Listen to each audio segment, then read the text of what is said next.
volume 2072, PC 1725. Airport. Charlie 8, Charlie.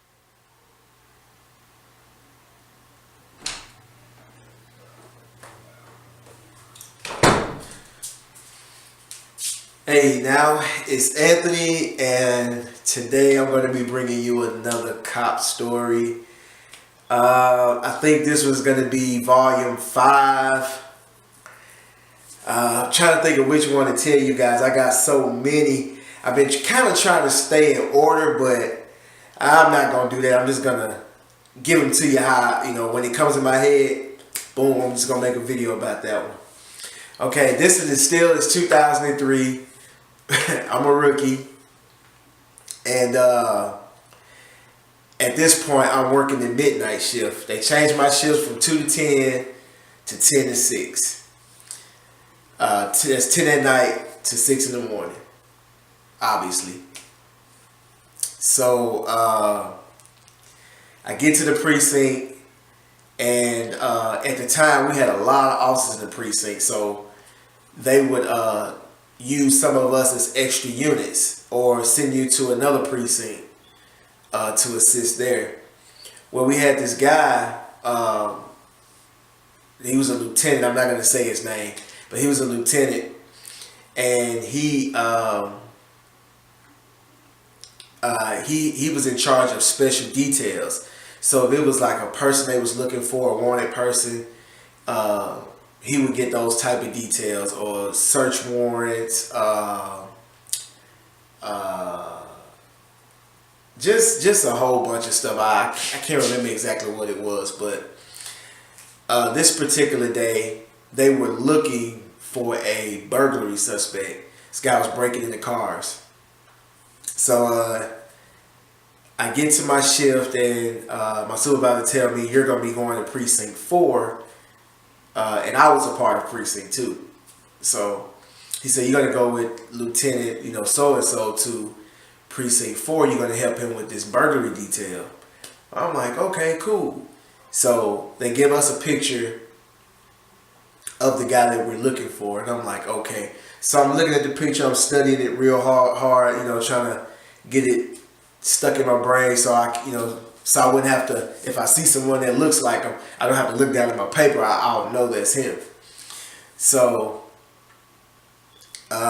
get my assignment, get my area that I'm supposed to be working in, and I go there. I'm just riding around.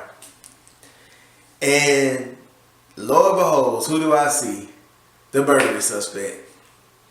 So, first of all, I tricked him, I didn't tell him that we was looking for him. I said, hey, how you doing? I started talking to him, and I said, well, we've been having a lot of disturbances in the area, and we're looking for a guy named, such and such. I gave him just an off name. He said, oh no, that's not me. I'm like, okay. I said, well, look, let me get your ID and everything. Let me make sure that it's not you or whatever. So he shows me his ID, and it's the guy that I'm looking for.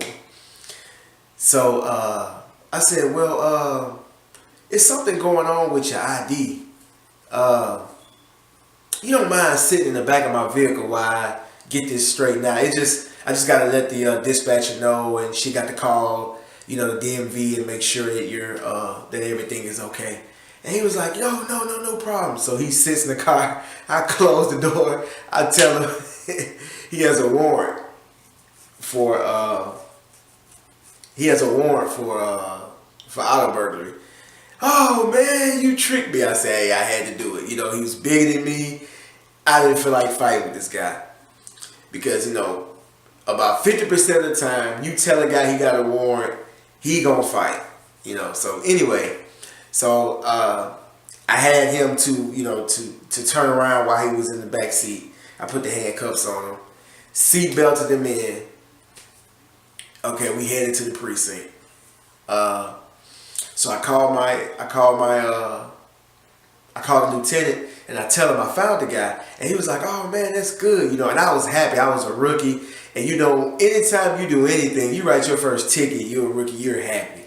So anyway, But burglary warrant, car burglary warrant, auto burglary warrant is not really a big deal. But you couldn't tell me that back then. But anyway, I take him to the precinct. I do my paperwork. I take him down to booking, and I put him in jail and everything. And so now I'm heading back. I'm leaving precinct 4. I'm heading back to precinct 2 to turn in my paperwork. Well, on my way, I heard a chase that was going on over the radio in precinct 2. And as I'm heading, I'm actually in precinct 3, coming into precinct 2, and the overpass, I can see the officers chasing this guy. So I'm like, oh man, I had to get me some. So, I get off the next exit. I take some back roads, side roads, alleys, and I finally catch up. I'm in the chase. So now I'm coming down this very, very bumpy and hilly road, and I'm in one of those old Crown Vics, like a 93, and in this car, as I'm driving on this bumpy and hilly road, the car just jumping, bow, bow, bow, and I just said to myself, man, I need to slow down. I need to slow down before I lose control. And right when I said that, somebody pulled out in front of me. And so I'm in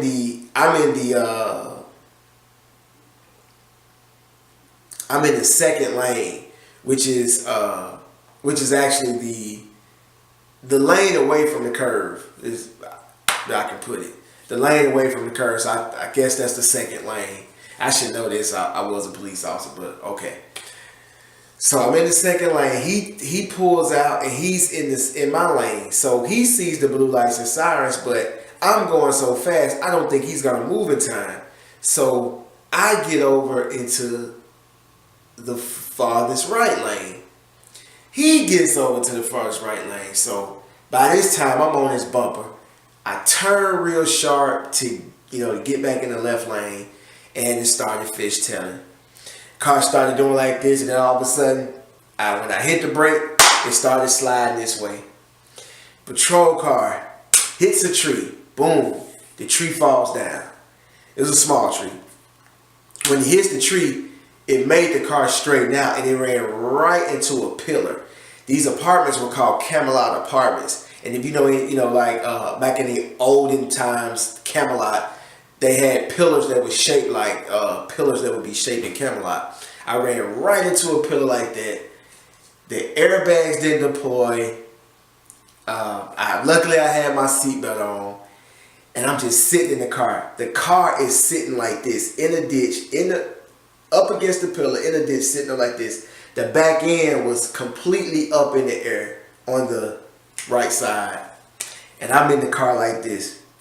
So I tried to get out the driver's side. I couldn't get out. I had to climb out the driver's side. The passenger side. I had to climb out. So, and the siren is still going, woo, woo, woo. And I reached in and cut it off. And then, so now people in the apartment complex started coming out to see what was going on. And I'm in the crowd, and people were sitting there like, "Where's the police officer?" And I'm standing with them, and they was like, "Where's the officer?" I said, "Oh, I'm the officer." They was like, "You was in that car?" I'm like, "Yeah." I didn't have a scratch. I wasn't sore the next day or nothing. So now here's the crazy thing. Now this is when you learn real quick about the criminal justice system. So the supervisor comes, they get a record, they tow the patrol car. I'm back at the precinct. I got to take a blood test. Urinalysis, a breathalyzer, and that's standard procedure for any officer involved in any type of thing involving a shooting, accident. If you get injured, that's the first thing they're going to do. They're going to take a urinalysis and a breathalyzer. Okay, so I get all that done. I get the paperwork done. I'm just sitting in the precinct and I'm just feeling down. And the lieutenant came in, he started laughing at me, and he said, "Look, man, don't worry about it. It happens to the best of us." He said, "I'm gonna tell you, son, there are two types of officers. There are officers that have had accidents, and there are officers that will have accidents." And so that made me feel a whole lot better. And you got all the veterans, they coming in, they telling me don't worry about it, that it happens to the best of us, just don't have too many of them. But that was the end of that. And now the guy that they was chasing, I dealt with this guy before. I knew him very well, arrested him several times for being in stolen cars. And I got a real quick lesson about the criminal justice system. So about 3 days later, it was on a Sunday night, and it was this hole in the wall club that opened up on Sunday night, and every Sunday we would have a disturbance at this club, so we just started parking out in front of the club, so we'll already be there if something jumps off. And lo and behold, who we got sitting here? His name was Buddy. That was his nickname. Buddy is standing right at the entrance of the club, just standing there like nothing happened. He wrecked the car that he was driving, and I wrecked my patrol car chasing him. And here this man is out. He is out of jail, sitting there. We're looking at each other, and that's when I got my experience on how the criminal justice system is. How I used to hear him on the TV say, "Yeah, you put him in jail, they be out the next day, or they be out in a couple of hours." And I just thought that was just TV talk, but that is very real. But it is what it is. I see you guys in the future.